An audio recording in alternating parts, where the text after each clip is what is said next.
Today's account is a truly shocking and intricate one, a pursuit of justice that spanned not just a single year, but nearly 3 decades. It centers on the brutal murder of a 21-year-old nun in 1992, a crime that was finally solved after 28 years in December 2020. This is the extraordinary story of Sister Abhaya. This narrative starts in the peaceful, church-filled town of Kottayam, Kerala, back in 1992. Kottayam was a tranquil place, typical of many Christian communities in Kerala, and home to the well-known St. Pius X Convent. The convent ran a hostel for young women, many of whom were nuns in training. Among them was 21-year-old Sister Abhaya, a dedicated young woman studying at a pre-degree college. Determined to excel in her upcoming exams, she decided on an early morning study session. She set her alarm, went to bed, and woke up around 4 a.m. After briefly greeting a few fellow nuns, she sat down to study. At some point, she felt the need for a short break. She left her books and went to the kitchen, perhaps for a drink of water or to splash her face to stay alert. The following morning, the other nuns realized something was wrong. Sister Abhaya was missing. A search quickly began. In the kitchen, they discovered a water bottle with the cap off, a spill on the floor, and one of her slippers. The search became frantic. Her other slipper was found near the convent's well, and when one of the nuns looked inside, they were horrified to find Sister Abhaya's lifeless body. The fire department and police were immediately summoned, and the body was recovered. The convent residents were in complete shock. Just the night before, they had been sharing meals and future plans. Now, their friend was being pulled from the well. Local officer V.V. Augustine arrived to handle the initial process. He filed a report, had a photographer document the scene, and sent the body for an autopsy. During the examination, doctors noted cuts, bruises, and a head injury, but officially listed the cause of death as drowning, labeling it a suicide with a possible element of murder. To many, the suicide explanation felt impossible to accept. Why set an alarm just to end your life?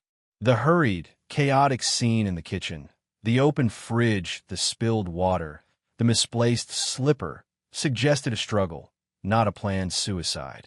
Many in the community were convinced this was a murder and strongly suspected a deliberate cover-up due to the incident taking place within a religious institution.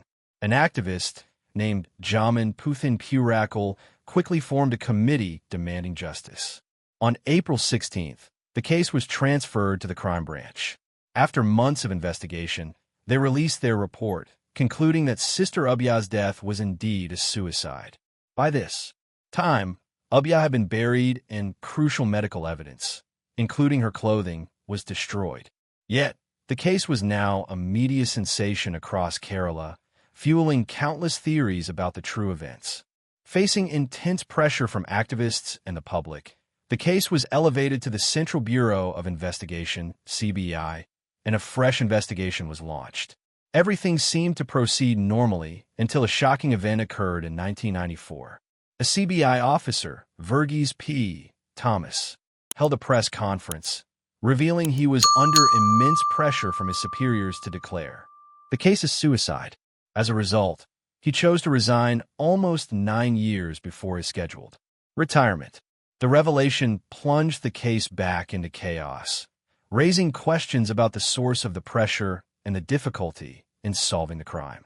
The CBI continued its probe, conducting several dummy tests by throwing a doll of Abhaya's size and weight into the well, comparing the resulting injuries to those on her body.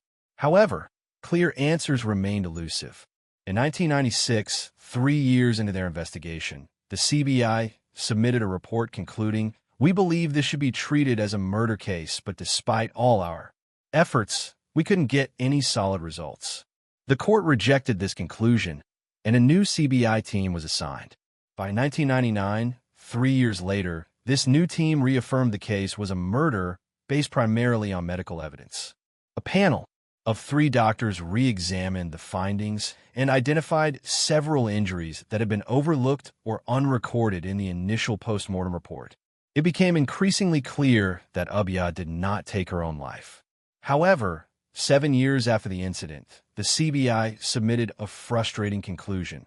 We know it's a murder, but we still don't know who the killer is. The court, once again, refused to accept this incomplete report. Another team was formed in 2005 and again reported their failure to identify the culprits. Public anger escalated. Media reports circulated allegations that the initial investigation was deliberately botched, the hurried burial, the destroyed clothing and diary, and the incomplete post-mortem all pointed toward powerful figures attempting a cover-up. Then, in 2007, a breakthrough finally arrived 15 years after the murder. Many witnesses had turned hostile or died, and suspects had been questioned without result.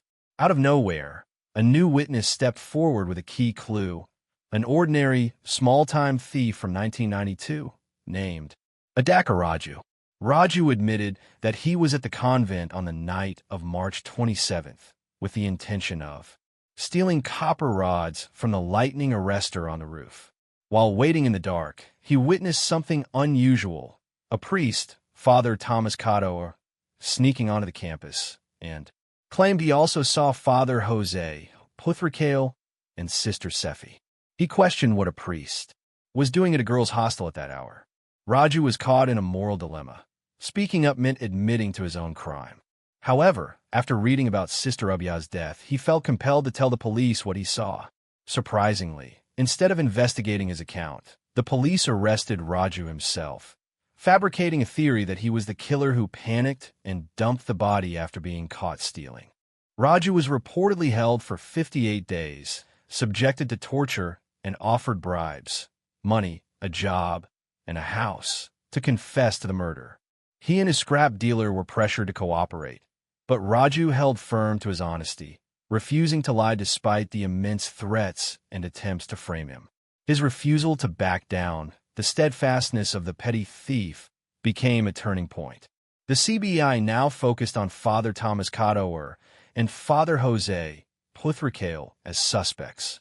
A neighbor also claimed to have seen Father Cador's scooter parked at the convent on the night of the crime, though this witness later recanted. Rumors had long suggested a clandestine relationship between Father Cador and Sister Sephi. Finally, in 2008, based on Raju's crucial statement, the CBI officially named Father Thomas Cador, Sister Sephi, and Father Jose Puthrakale as the main suspects. The defense attempted to discredit Raju in court by highlighting his criminal past, but Raju did not deny his previous crimes. He stood firm in his testimony, determined to seek justice for Abhaya. All three suspects were sent for narco tests. Dr. Malini, who conducted the tests, recorded the results on 3 CDs, but it was later found that the recordings had been tampered with and heavily edited, over 30 times in one case. Despite the tampering, the original narco test recordings were somehow aired on a local TV station in Kerala. The broadcast allegedly revealed how the murder took place. On March 27, 1992, Sister Abhaya went to the kitchen and caught Father Cador, Father Jose, and Sister Sephi in a compromising situation. Fearing she would expose them, they attacked her. Sister Sephi allegedly grabbed an axe and struck Abhaya on the head, consistent with the post-mortem injury, and the three then dragged her to the well and threw her in, staging a suicide. Following the broadcast, the CBI intensified its questioning. In 2009, all three were released on bail, and Father Jose was eventually cleared of all charges. The trial proceeded, and finally, in 2020, the Kerala High Court sentenced Father Thomas Cador and Sister Sephi to life in prison, fining each 5 lakh rupees. Thus, after 28 long years, and thanks to the courage of a thief, one of India's longest-running murder mysteries was finally solved.